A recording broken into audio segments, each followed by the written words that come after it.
పూర్తి వివరాలు చూసే ముందు మా ఛానల్ ని సబ్స్క్రైబ్ చేయడం మర్చిపోకండి. శ్రీ గురుభ్యో నమః.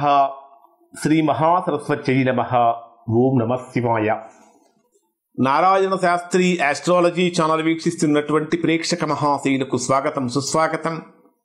ఈరోజు మనము 2025వ సంవత్సరం జనవరి నెల 1వ తేదీ నుంచి 15వ తేదీ వరకు మీనరాశిలో జన్మించినటువంటి వారికి ఏ విధంగా ఉందో తెలుసుకుందాం.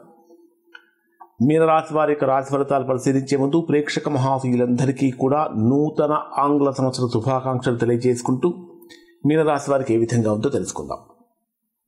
మీనరాశి వారికి 2025 ప్రారంభం కొద్దిగా ఒడిదుడుకులతో ప్రారంభమవుతుంది. కారణం ఏమిటంటే, రాస్యాధిపతి అయినటువంటి గురుడు రాశికి తృతీయ స్థానంలో ఉన్నాడు. రాస్యాధిపతి జనరల్గా తృతీయ స్థానంలో ఉన్నప్పుడు చేసేటటువంటి ప్రతి పని కూడా తొందరపాటుతనంతో చేస్తారు. ఇక్కడ మీనరాశి వారికి తొందరపాటుతనం అనేది పనికిరాదు. నిదానంగా ఆలోచనతో మాత్రమే పనులు చేయాలి. తృతీయ స్థానంలో గురుడి యొక్క సంచారం ఈ రాశి వారికి వియోగాన్ని ఇస్తుంది. కానీ తృతీయ స్థానాధిపతి మరియు అష్టమ స్థానాధిపతి అయినటువంటి శుక్రుడు మీ రాశికి 12వ స్థానంలో ఉన్నాడు. అష్టమ స్థానాధిపతి అయినటువంటి శుక్రుడు రాశికి 12వ స్థానంలో వ్యయస్థానంలో ఉన్నప్పుడు ప్రారంభంలోనే ఒడిదుడుకులతో ప్రారంభమవుతుంది.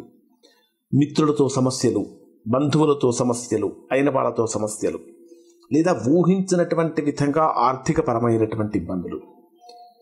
అంటే ఆర్థికపరమైనటువంటి క్రమశిక్షణ కనుక లేకపోతే మీనరాశి వారు కొద్దిగా ఇబ్బందులు ఎదుర్కొనే అవకాశం ఉంటుంది. కాబట్టి మీనరాశి వారు చేసేటటువంటి ఏ పనికైనా సరే ఫైనాన్షియల్ డిసిప్లిన్ అనేటటువంటిది చాలా అవసరం.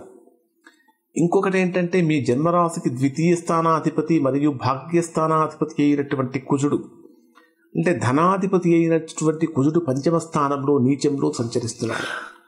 ధనాధిపతి 5వ స్థానంలో నీచంలో సంచరించేటప్పుడు ఆర్థికపరమైన విషయాలలో జాగ్రత్తలు పాటించాలి. ఎందుకంటే 2 కారణాలు ఉన్నాయి. ఒకటి శుక్రుడు వ్యయ స్థాన సంచారం, అలానే 5వ స్థానంలో కుజుడు నీచ స్థాన సంచారం. ఈ 2 గ్రహాల యొక్క కారణం చేత ఆర్థికపరమైన విషయాలు జాగ్రత్తగా ఉండాలి. ఇది మాత్రమే కాకుండా మీనరాశిలో జన్మించినటువంటి వారికి స్త్రీ మూలకమైన సమస్యలు కానీ, స్త్రీ మూలకమైనటువంటి ఆర్థిక నష్టాలు కానీ సంభవించే అవకాశం ఉంది. అంటే ఎదుటి వ్యక్తులతో ఫోన్లో మాట్లాడేటప్పుడు కూడా మీకు పరిచయం లేని వ్యక్తులు కనుక ఫోన్ చేసినట్లయితే చాలా జాగ్రత్తగా మీ ఇన్ఫర్మేషన్ ఏది చెప్పకుండా ఉండాలి.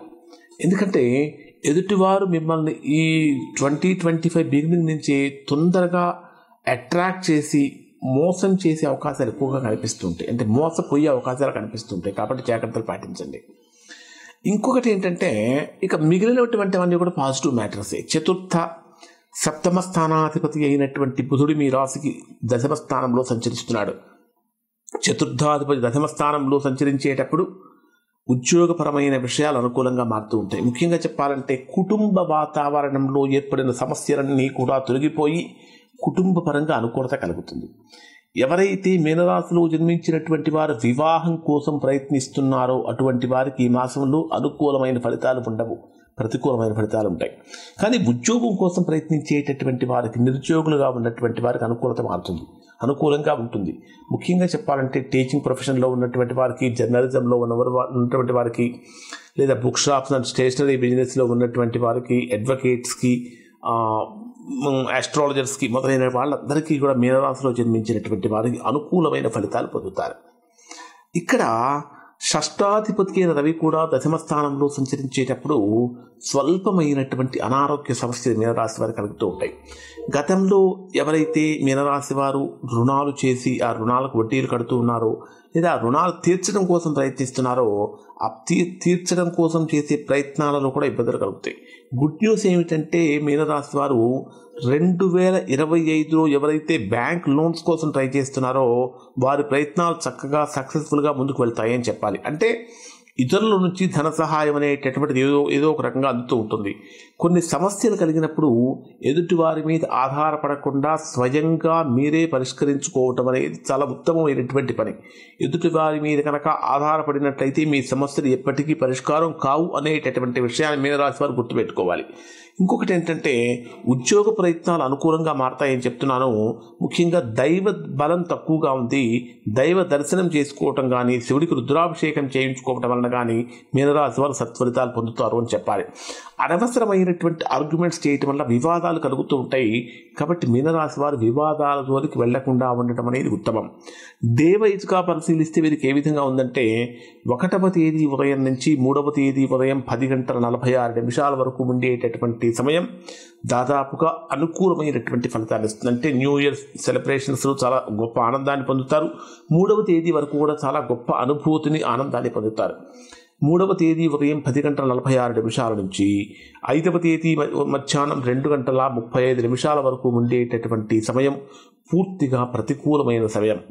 ప్రేమికులుగా ఉన్నటువంటి వారి మధ్య మనస్పర్ధలు కలిగి విడిపోవటం కానీ, ప్రేమ వివాహం చేసుకోవాలనుకునేటటువంటి వారికి అవకాశాలు దూరం అయిపోవటం కానీ, లేదా చేసేటటువంటి వ్యాపార ప్రయత్నాలలో కానీ, వివాహ ప్రయత్నాలలో కానీ ఇబ్బందులు కలగటం కానీ, అనేక రకాలైనటువంటి విషయాలలో మనశ్శాంతి కోల్పోయే పరిస్థితులు ఉంటాయి. కాబట్టి జాగ్రత్తలు పాటించండి. ఇక 5వ తేదీ మధ్యాహ్నం 2:35 నుంచి ఈ రాశిలో జన్మించినటువంటి వారికి 7వ తేదీ సాయంత్రం 5:50 వరకు ఇది బ్రహ్మాండమైనటువంటి అనుకూలత కలిగిస్తుంది.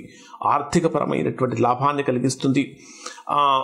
ప్రయాణాలు, ఆకస్మికమైనటువంటి ప్రయాణాలు కలుగుతూ ఉంటాయి. ప్రయాణాలలో కొద్దిగా జాగ్రత్తలు కనుక పాటించినట్లయితే మొత్తం మీద అనుకూలత కలుగుతుంది. 7వ తేదీ సాయంత్రం 5:50 నుంచి 9వ తేదీ రాత్రి 8:46 వరకు ఉండేటటువంటి సమయంలో అధికమైనటువంటి ధనలాభం సూచిస్తుంది. సంతానపరమైనటువంటి విషయాలలో శుభవార్తలు వింటారు. ఇంకా చెప్పాలంటే మీ 7వ తారీఖు సాయంత్రం 5:50 మధ్యలో మీకు ఒక శుభవార్త వినటం కానీ, ఆర్థికపరమైనటువంటి లావాదేవీలలో ఆనందం కలగటం కానీ జరుగుతుంది.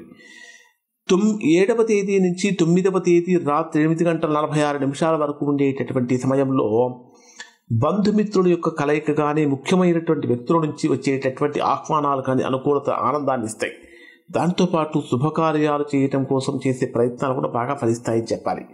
9వ తేదీ రాత్రి 8:46 నుంచి ఇక 14వ తేదీ ఉదయం 4 వరకు ఉండేటటువంటి సమయమంతా కూడా ఈ మీనరాశిలో జన్మించినటువంటి వారికి ఎలాంటి ఆటంకాలు, అవాంతరాలు, ప్రతికూలతలు ఉండవు. అంటే 9వ తేదీ నుంచి 14వ తేదీ వరకు గొప్ప ఆనందాన్ని పొందుతారు. 14వ తేదీ 15వ తేదీలో ఇక్కడ మీనరాశి వారికి ఆకస్మికమైనటువంటి ఆర్థిక లబ్ధి చేకూరుతుంది.